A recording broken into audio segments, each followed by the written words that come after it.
так и знала, что когда-нибудь тайфун спалится. Только я почему-то думала не о почерке, а о передачке, что Фа застукает на горячем. Именно когда будут передавать вот эти вот посылочки. Фа молодец, ничем не выдал, даже брови не повел, что он в курсе, кто шлет ему эти вот письма. И то, как он откровенничает с Фуном насчет вот этого вот анонима и доводит до него нужные ему чувства и слова, мол, он мне нравится, я не хочу, чтобы он в следующий раз плакал или думал, что я играюсь. Это так вот умиляет. Наверное, 5-я и 6-я серии я смотрела на одной только улыбке. Я не переставала улыбаться. Настолько все было мило и прикольно вот все это выглядело.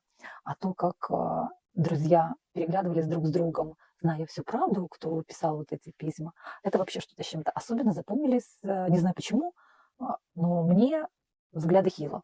Это было, это было что-то. Впечатлила первая встреча Фа и Фуна. Каждый мандражировал, хотя оба знали, к кому они идут. Считая друг друга, не знали всю свою сознательную жизнь. И все равно волновались, что один, что другой. И как потом после встречи Фа подразнивал Фуна. Я с ним встретился.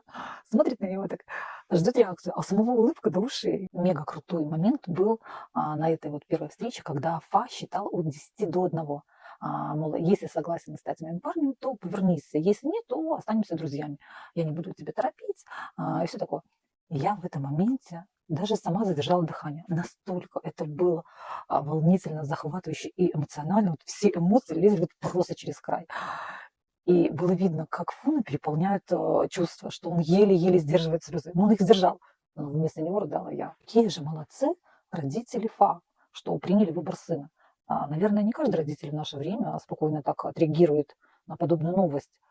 И за Фуна переживала, как за родного. И Фа, молодец, не сдрейфил, не зассал, как говорится, а смело признался родителям о том, что он и Фун встречаются. Хотя, наверное, в душе, я думаю, волновался не меньше своего парня. А как Фа заботится и поддерживает Фуна? Взять хотя бы ту Фан, сестру. Он давно знал о ней правду, но не давил, не выпытывал у Фуна о ней ничего. Он просто ждал. Он дал время своему парню, а, чтобы рассказать, когда он будет к этому готов сам. Или когда родители спросили Фуна насчет его сестры, и тот от переизбытка эмоций и слова не мог вымолвить. И Фа просто подошел и тихонько положил руку на колено ему в знак поддержки. Казалось бы, ну что ты такое, положил руку на колено? Ну, жест и жест. Но насколько этот жест был нужным в тот момент. Или когда Фа просил Джо найти настоящую биологическую мать Фуна, потому что знал и видел, как Фун хочет о ней узнать побольше, увидеться с ней. Он это сделал ради него, хотя, по сути, не обязан был, согласитесь. Или даже вот та встреча с отцом, на которой Фа, не то что просил, даже требовал, чтобы тот оставил Фуна в покое, дал ему спокойно жить дальше. И после драки, когда понял, что по-хорошему отец не понимает, он сдал в полицию. Наверное, каждый из нас хочет, чтобы рядом был такой вот Фа. Верный, надежный, ответственный, который заботится о тебе, который ради тебя сделает все, что угодно. Тронула встреча Фуна с его настоящей биологической матерью. Как он ее внимательно выслушал, те объяснения, почему она его оставила, почему бросила. И при этом он не обвинял ее, не там, сердился, не обижался, а наоборот, он как-то подбодрил ее. Единственное, что мне не совсем понравилось, это их прощание. Я бы на месте матери, ну, обняла бы сына, наверное, поцеловала, а то они стояли как-то напротив друг друга, как не родные. Типа, до свидания, до свидания. Очень понравилась сцена, когда Фун сказал своим друзьям, что он неудачник, что всю свою удачу он потратил на то, чтобы встретить таких друзей, как они.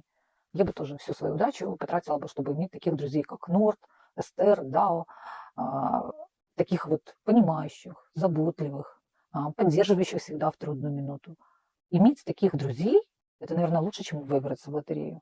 Прикольный момент был, когда вся вот эта вот четверка друзей Нонгов сидят, и Дао говорит, ну, у меня есть кто-то важный, о ком нужно позаботиться. И все так, особенно Эстер, самый-самый любопытный из всей вот этой четверки. Кто? Ну, покажи фотку. И так Дао показывает, и все так, чё? А там фотка кота. Очень понравилась еще сцена на день рождения Фуна, как парни сыграли пьяненьких. Обычно вот такие вот сцены, изображения пьяных, очень редко получаются хорошо. Как-то они искусственные такие вот по большей части. А тут у парней неплохо довольно-таки получилось. Веришь, что они там наклюкались хорошо, да?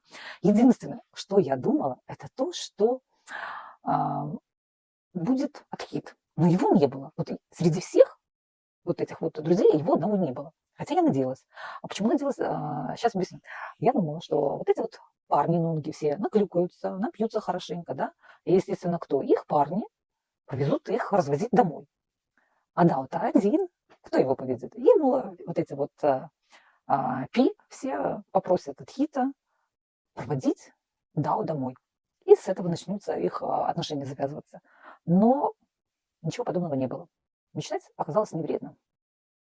От Хита не было. Лакорн, история Файфуна, очень волнительная, эмоциональная, душещипательная, особенно вот в первой серии. Что здорово, что все истории не похожи друг на дружку, а их мы уже 3 видели. Каждая из них неповторима. Я очень жду 4-ю историю от Хита и Дао. Я хочу посмотреть, безумно хочу, как этот вот голодающий, брутальный скряга, распиздяй влюбится позже в серьезного Дао. Очень хочу увидеть. Смотрим вместе.